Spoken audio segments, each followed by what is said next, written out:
Please like, share, and subscribe to Timeless Indian Wisdom to be updated on the latest videos. Thousands of years ago, long before the Wright brothers took to the skies, legends tell of ancient flying machines soaring over the Indian subcontinent. These were the Vimanas, celestial crafts described in the sacred texts of India. Were they myth, or a glimpse into a forgotten science far ahead of its time? India's ancient texts are more than just religious scriptures. I see them as compendiums of vast knowledge, from mathematics and metallurgy to astronomy and medicine. The Rigveda discusses the speed of light. The Sushruta Samhita describes complex surgeries. And tucked within these treasures are references to mysterious flying machines. The word Vimana comes from Sanskrit V meaning sky and Mana meaning to measure or travel. In the Ramayana, the Pushpaka Vimana of Ravana is described as a golden flying palace that moved at will. In the Mahabharata, warriors describe aerial battles in crafts that emitted fire and thunder. These aren't just poetic lines, they're detailed accounts of flying vehicles, right there in the epics. Fast forward to 1918, a manuscript called the Vaimanika Shastra surfaces, said to be written by the sage Maharishi Bharadwaja and psychically decoded by Pandit Subbaraya Shastri. This text, written in classical Sanskrit, outlines detailed descriptions of aircraft, their design, propulsion methods, pilot clothing, and flight procedures. Let me read you a quote. Vimanas, in all their forms, can fly in the sky, travel to other worlds, and return.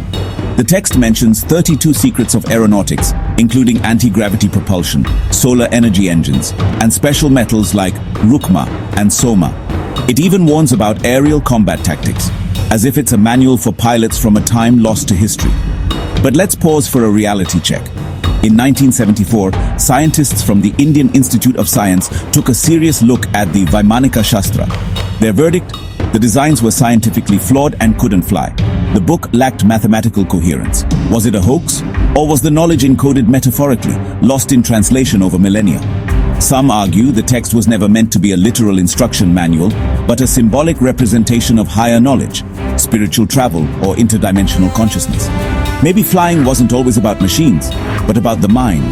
Still, the descriptions in these ancient texts are uncannily modern.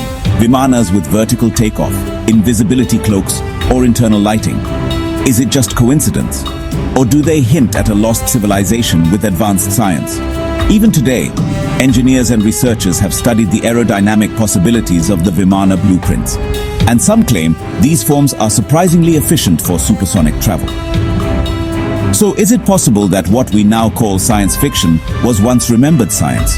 Or were these poetic metaphors, exaggerated over centuries to inspire awe and devotion?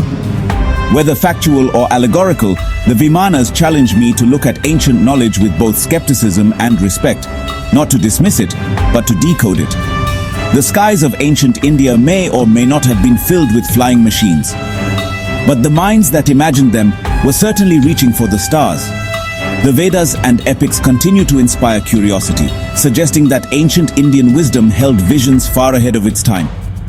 Perhaps the question is not whether Vimanas existed, but whether we're ready to rediscover what we've long forgotten. Subscribe to Timeless Indian Wisdom for more journeys into Vedic knowledge, science, and the ancient mind. Please like, share, and subscribe to Timeless Indian Wisdom to be updated on the latest videos.